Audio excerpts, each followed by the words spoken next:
mess this year from beginning to end. There were simply too many off-field issues to deal with.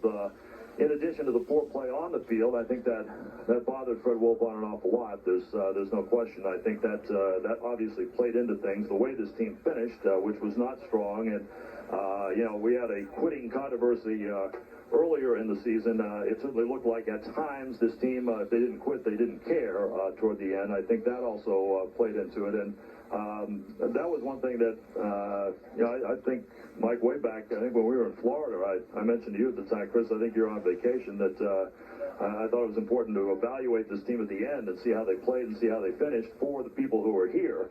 And obviously, I guess Fred took that into consideration here from what he said today. It as I said, did not stun me. It surprised me a little bit that it came this quickly and this swiftly. But I think if you're going to do it, I think it is the best time to do it, and you try to move forward from here. Hey, a couple of things that just don't jive here. The first one is Wilpon. Wilpon saw this team fall apart. He saw the quitting incident. He saw all these different incidents. Up until 4 or 5 days ago, he was steadfast in bringing both of them back. Mm-hmm. He knew the team had played terribly. He knew that it was an embarrassment. He knew all this stuff. Why was he steadfast in that he was bringing them both back if he knew the whole time he was? I mean, you telling me something in the last 3 days changed his mind? Because a week ago he was still saying he was bringing them both back. He said no today. I do know this, that at least one player, I believe that there were others as well, spoke to the management here about the situation and about next year. And I do know that, and it happened recently. It happened over the weekend, over the last 4 or 5 days. I think that obviously had an effect on You're saying a player went up and told him he had to get rid of Valentine? Well, basically, yes. There were players that spoke with management and were concerned about next year if Bobby came back. There were players on this team who know and who feel and sense that this team is going to have a similar look next year because of contract situations, and they just didn't believe that it would be any better next year than it had been this year, and they were concerned about that. I hope that ball player hit 370 to 46 home runs, because there is not any way at all any Met player has any right to go to management to complain about the manager when they all stunk. And they're all heavy, and they didn't hustle, and they, and that goes from Piazza right on down. I mean, Al Ladder, anybody you want to name, I don't see how. Look yourself in the mirror. Don't be blaming the manager on the fact that you are making $10 million a year, had awful years. I find that incredibly gutless. Well, tell these players have the guts to tell us who those players are. Chris, go ask them face to face when they did it. Let me hear that. I think that, I think it was more a talk or conversation about dynamics and relationships and the way the way things were handled this year. I think that's it probably had more to do with that than actual decisions on the field. So Eddie, who in the lineup. So you think somebody actually changed Wilpon's mind in the last 4 or 5 days? I'm guessing, Mike, because he said no here today. I mean, he was asked that question, and I think you heard the answer that it was a compilation. I think he said over the course of time here over the last 6 to 8 weeks of the season. Now that part's very peculiar. Now let's get to this other very peculiar part. Mm-hmm. He doesn't ask his general manager whether he should fire the manager. He just fires the manager himself. Mm-hmm. But then he tells the guy, the general manager, go hire a new manager, even though he only has 1 year on a deal. Go hire a prominent manager. Well, wait a second. How does this work? You have a lame duck general manager who wasn't consulted on firing the last manager, now gets to hire the new manager?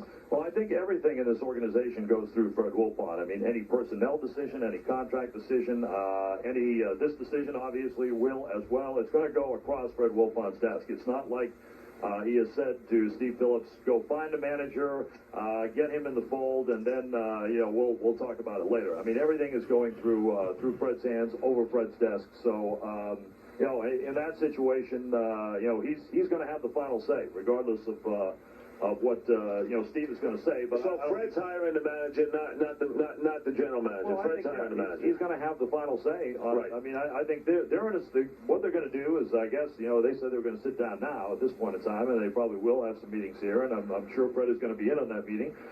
Steve will be there. I would imagine Jeff Wilpon is going to be there too, and they're going to talk about candidates. There'll be other guys, Jim Duquette, some of the assistant general managers. They'll talk about guys, and they'll come to some sort of focus on what how they're going to pursue or in what order they're going to pursue guys, and then go from there. And if they hire a prominent manager, let's say they go out and hire a prominent manager, okay, a guy who's won, a guy who's going to command a big salary over 3 or 4 years, you know, a Luke Piniella, whoever it may be. I don't want to start throwing names yet.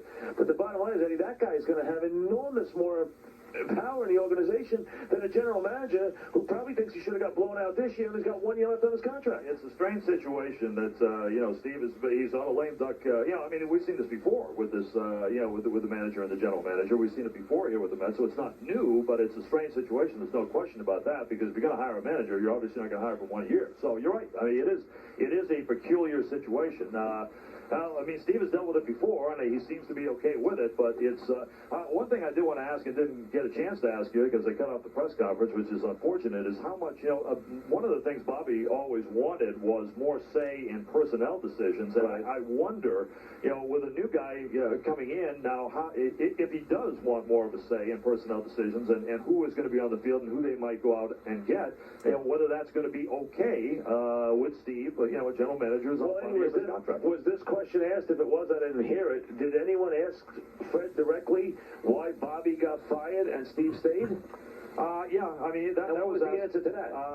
Basically, he said that he said he felt that the organization could go forward with Steve. He said that the mix wasn't right with Bobby. That it was his feeling that they would probably face more of the same next year if Bobby was back as the manager. And he felt that Steve was Steve and his staff, as he said, were the right people to guide this team forward. Eddie, listen, I don't have you can convince me that Valentine had to go. I wouldn't have done it, but you can convince me. I don't care what players think on a lousy team making all this money that they want the manager gone. That goes one ear and out the other when I hear players talk.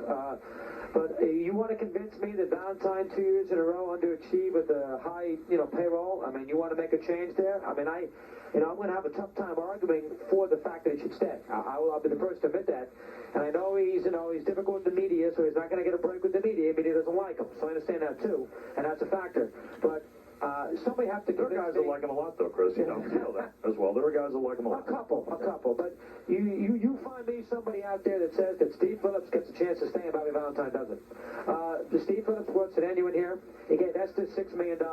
He brought Peniche in here, who Valentine did not want. He elected to make the trade to get Vaughn in here, make it $40 million for whatever it might be.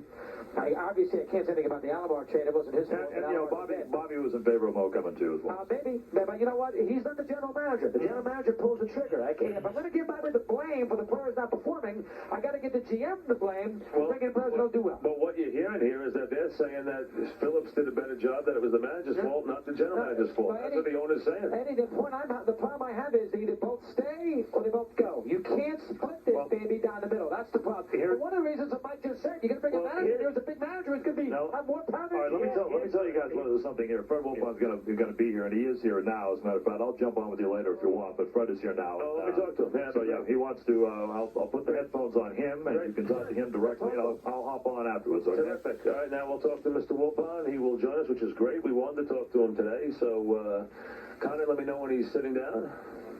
Is Fred there? I'm down, Mike. Okay, Fred. Thank you very much for giving us a couple of minutes. We appreciate it. I know this is a difficult day. Let's start with this.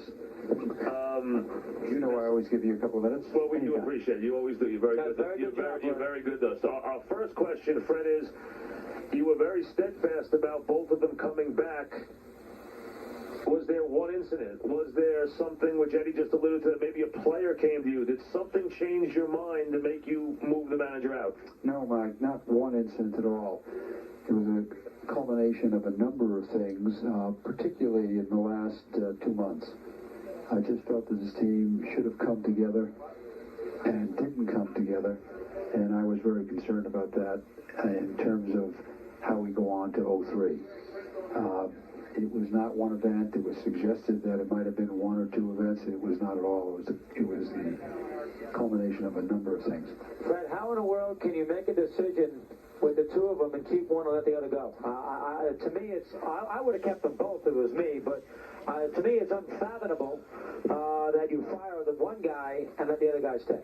Well, my point of view was, after a lot of soul searching, that we had we had and have very good players. They didn't play very well, and they weren't a very good team. And therefore, I think the balance is and responsibility. Both are responsible. The balance and responsibility is that the manager has to manage those players. If I thought there weren't talent on the field, I might have felt differently.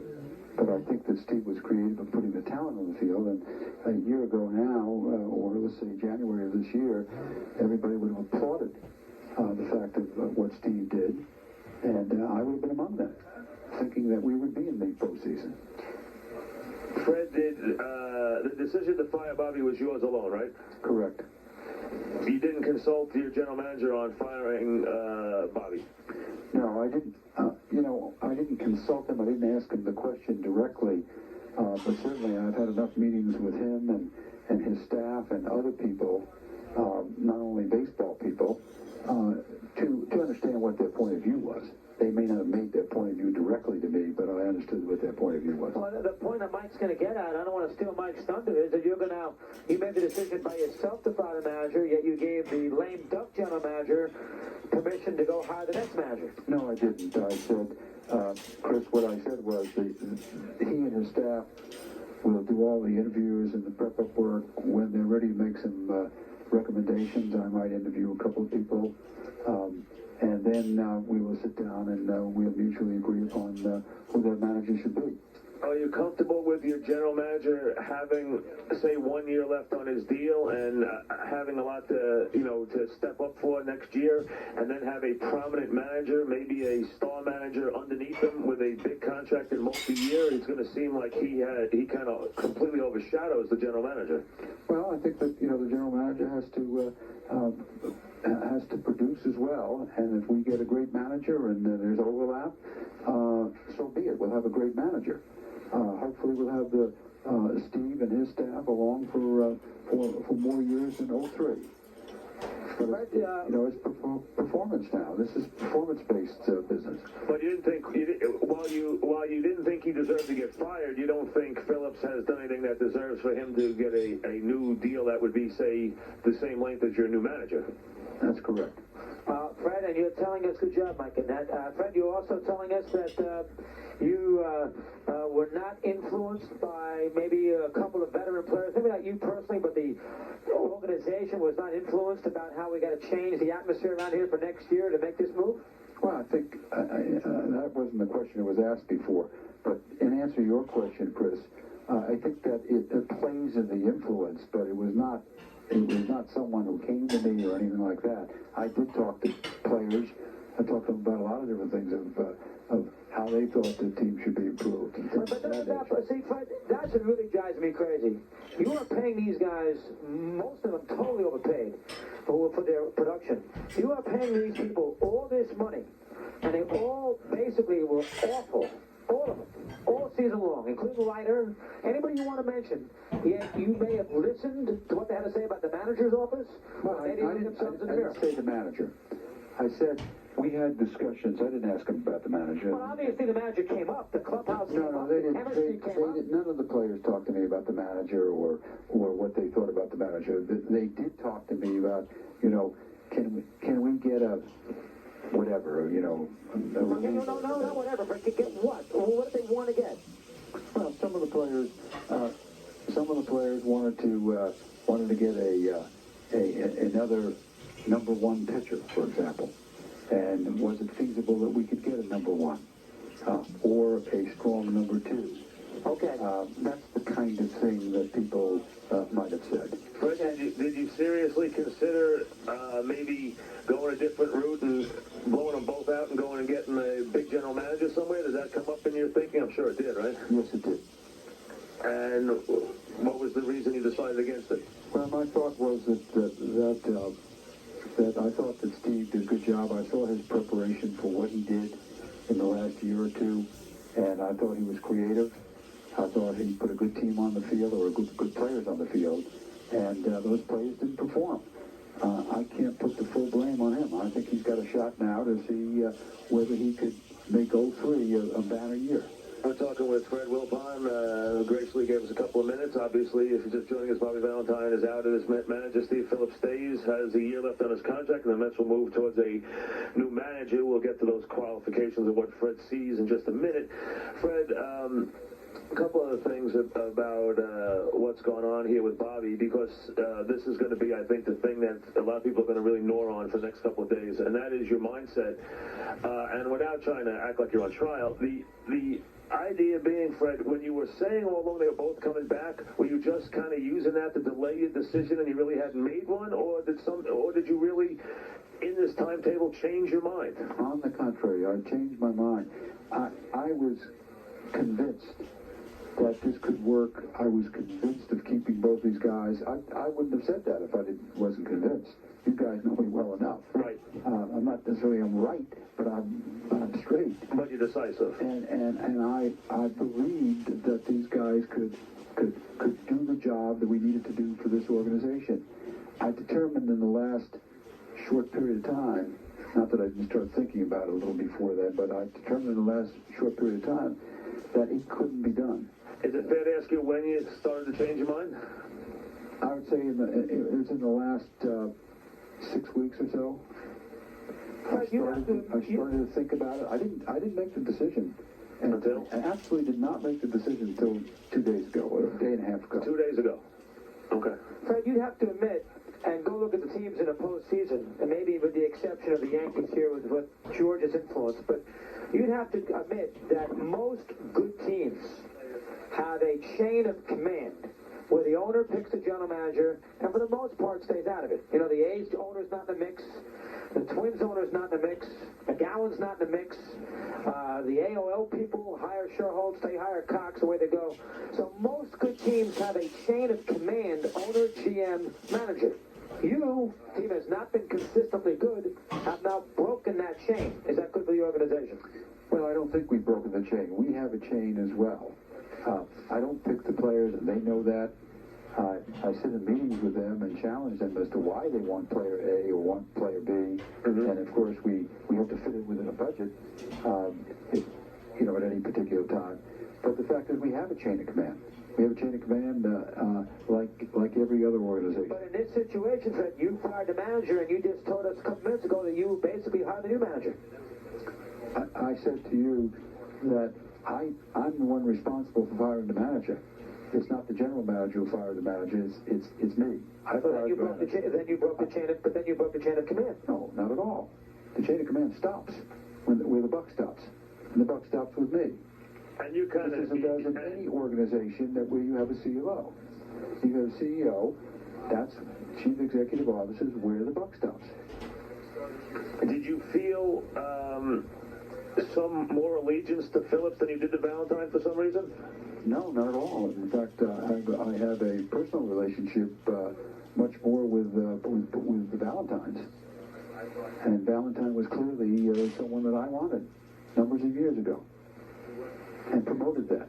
And the other thing is that, I think the most interesting, the two things, Fred, Doug and I differ a little bit. He would have kept both. I would have probably changed both because I thought you needed to change. I thought things went that sour.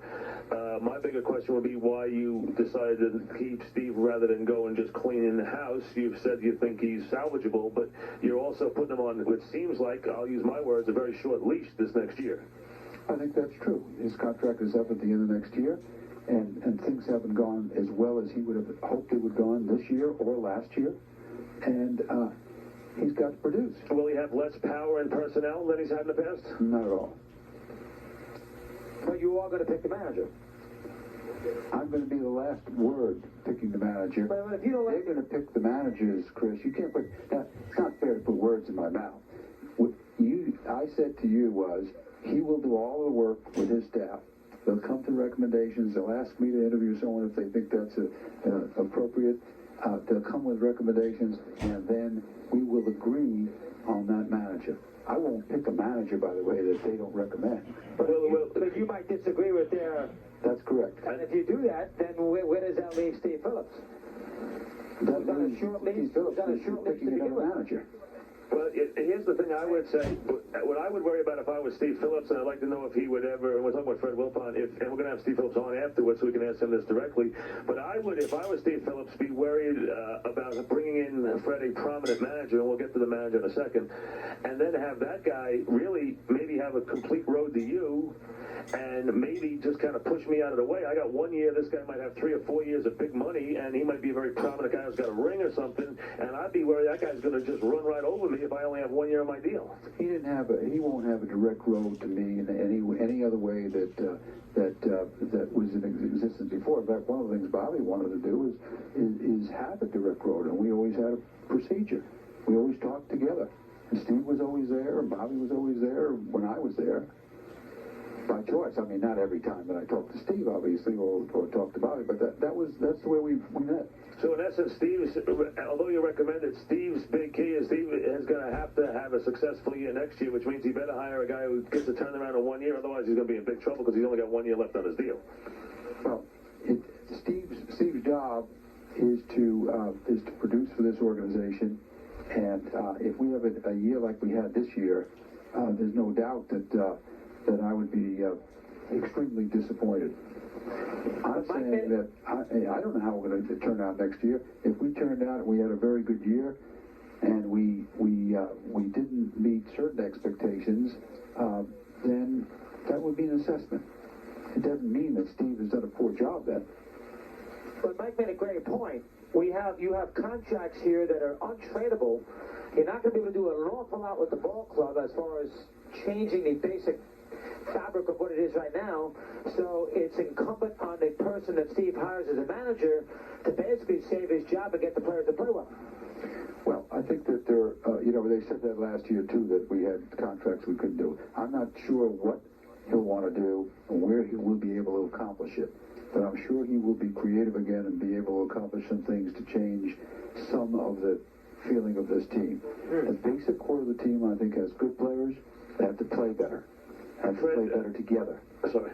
And listen, yes. The answer. I'm sorry, just finish that last thing. It's true that the manager will play a big part because he's got to pull those players together. The general manager can't do that on the field. One last thing before we get to the manager. Middle of the season, you made the statement in support of your general manager and manager, and you stood fast to it right to the end here and said, hey, it's on the players. We'll change the players. We're not changing Valentine to Phillips.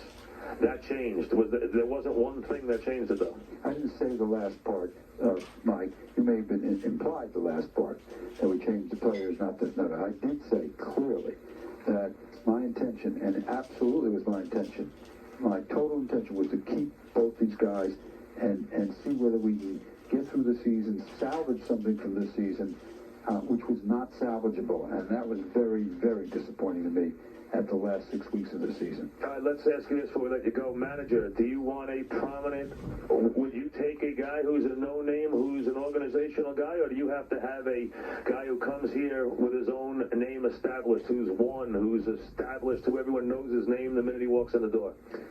I think at this time for our organization, we need the latter. Although the former, a no name, so to speak, might be a terrific manager next year. But right. I don't think that we can take that chance. Well, I have to agree with you. I do too. I think where you are right now with your veteran club, I think we're all agreed on that. I think you do need the guy who is already established. You don't have to question his ability or anything else. He's already established. I guess we all agree on that. So that's the kind of guy you're after. Right. Fred, thank you very, very much for giving us a few minutes. We really do appreciate it. Always a pleasure. Keep up the good work. Okay, guys. Thank you. And we're going to take a break. We're going to take a break because we will have Steve Phillips get to the update. We'll get a couple of commercials. Steve Phillips will join us at 4:05, and we thank Jay Horowitz and the Mets and Fred Wilpon for coming on. I disagree with what he did today, but give him credit. And we'll get Steve Phillips and get his side of it right after a couple of minutes and the update. WFAN New York.